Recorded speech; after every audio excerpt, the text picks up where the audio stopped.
Assalamualaikum warahmatullahi wabarakatuh. Selamat pagi semuanya. Nama saya Gusti Indrawan dan partner saya yang bernama Ajeng Ramaradifa.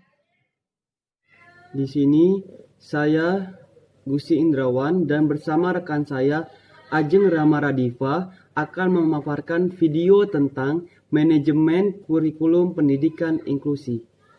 Di sini saya akan menggunakan salah satu jurnal yang dibuat oleh Enda Retno Hutami dan telah diujikan di depan Dewan Penguji Fakultas Keguruan dan Ilmu Pendidikan Universitas Muhammadiyah Surakarta dan dinyatakan telah memenuhi syarat.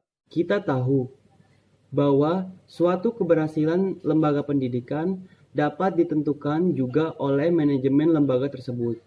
Manajemen dalam arti luas adalah perencanaan, pengorganisasian, pengarahan, dan pengendalian sumber daya organisasi untuk mencapai tujuan yang ingin dicapai. Sebuah instansi pendidikan akan berjalan baik apabila dalam pelaksanaan kurikulumnya terdapat manajemen yang baik. Pada dasarnya, manajemen kurikulum pendidikan inklusi juga sama loh dengan manajemen kurikulum yang terjadi pada sekolah umumnya. Manajemen pembelajaran inklusi bagi anak berkebutuhan khusus tersebut terdiri atas proses yang dimulai dari perencanaan, pelaksanaan, dan penilaian untuk mencapai tujuan pendidikan yang ingin dicapai.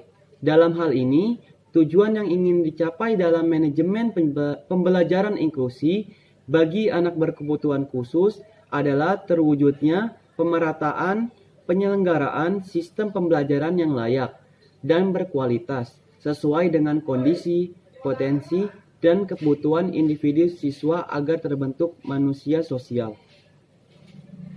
Di sini saya akan menjelaskan praktek pengelolaan inklusi di MIM PK Kartasura. MIM PK Kartasura merupakan salah satu sekolah penyelenggara pendidikan inklusi di Surakarta. Praktek pengelolaan inklusinya di mana siswa yang memiliki kebutuhan khusus dapat belajar bersama di ruang yang sama dengan siswa reguler. Dalam kegiatan pembelajaran di MIM PK Kartasura juga memberikan beberapa keterampilan yang memang diperuntukkan bagi siswa berkebutuhan khusus, sehingga dalam waktu tertentu siswa berkebutuhan khusus berkumpul di ruang ABK untuk menerima pembelajaran keterampilan bagi siswa berkebutuhan khusus. Dalam kegiatan keterampilan yang dilakukan terdapat kegiatan yang berbeda-beda pada setiap pertemuannya. Kegiatan tersebut berupa kegiatan keterampilan bermusik, keterampilan membuat karya, ataupun keterampilan jasmani atau olahraga. Kegiatan tersebut dilakukan untuk memberikan bekal bagi siswa yang berkebutuhan khusus ABK tersebut. Dan dalam proses kegiatan pembelajaran di MIM PK Kartasura menggunakan model pendidikan inklusi pull out, di mana dalam prosesnya pembelajaran anak berkebutuhan khusus belajar bersama anak non berkebutuhan khusus di kelas reguler umum.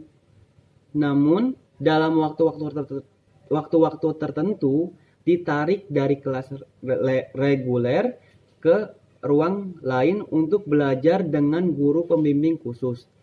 Pull out ini dilakukan sesuai dengan kebutuhan yang terjadi di kelas.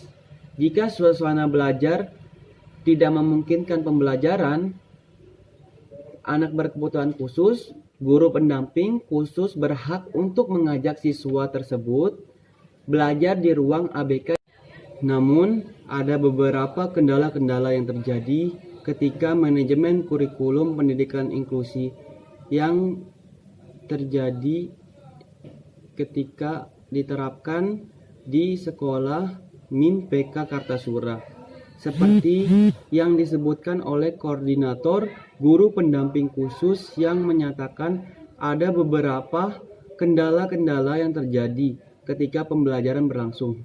Yang pertama yaitu belum adanya kurikulum khusus untuk anak berkebutuhan khusus di sekolah inklusi. Yang kedua, masih minimnya fasilitas bagi ABK di sekolah inklusi.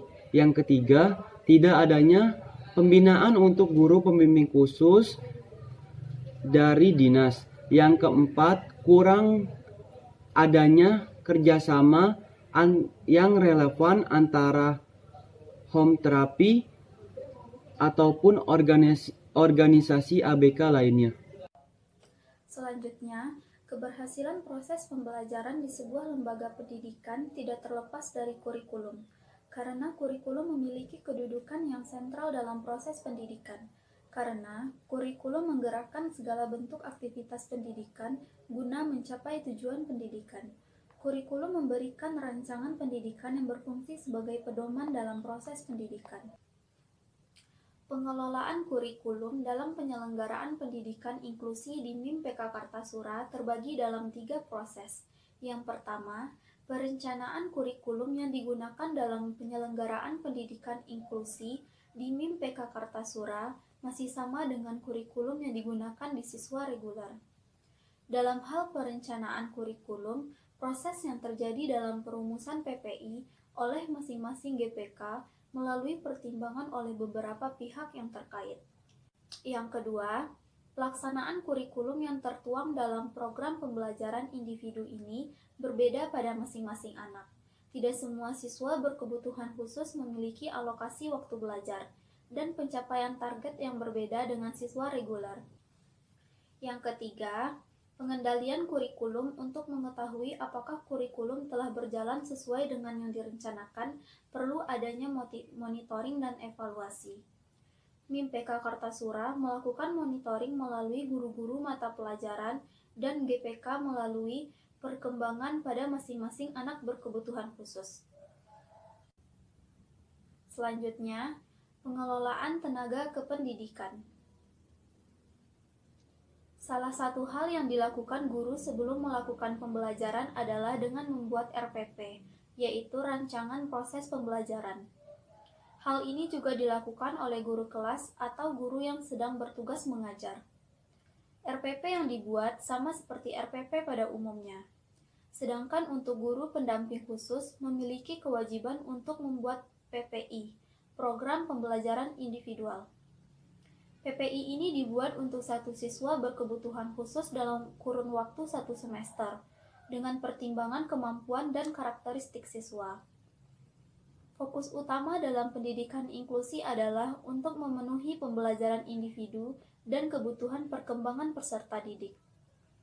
Kegiatan pembelajaran di dalam kelas selama ini sudah berjalan baik. Guru bekerja sama dengan guru pendamping khusus. Bagi siswa berkebutuhan khusus yang mampu mengikuti pembelajaran di kelas, maka siswa tersebut mengikuti pembelajaran di kelas secara klasikal. Namun, bagi siswa berkebutuhan khusus yang memiliki kemampuan di bawah rata-rata, menjadi tanggung jawab guru pendamping khusus dalam memberikan penanganan, baik dalam segi modifikasi materi, sampai dengan evaluasi hasil belajar melalui pertimbangan dengan guru masing-masing mata pelajaran. Sehingga, hal terpenting dalam praktek pendidikan inklusif adalah pemenuhan kebutuhan siswa. Penggunaan berbagai metode dan strategi yang digunakan dalam pendidikan inklusif mampu menciptakan situasi belajar yang aktif dan fleksibel.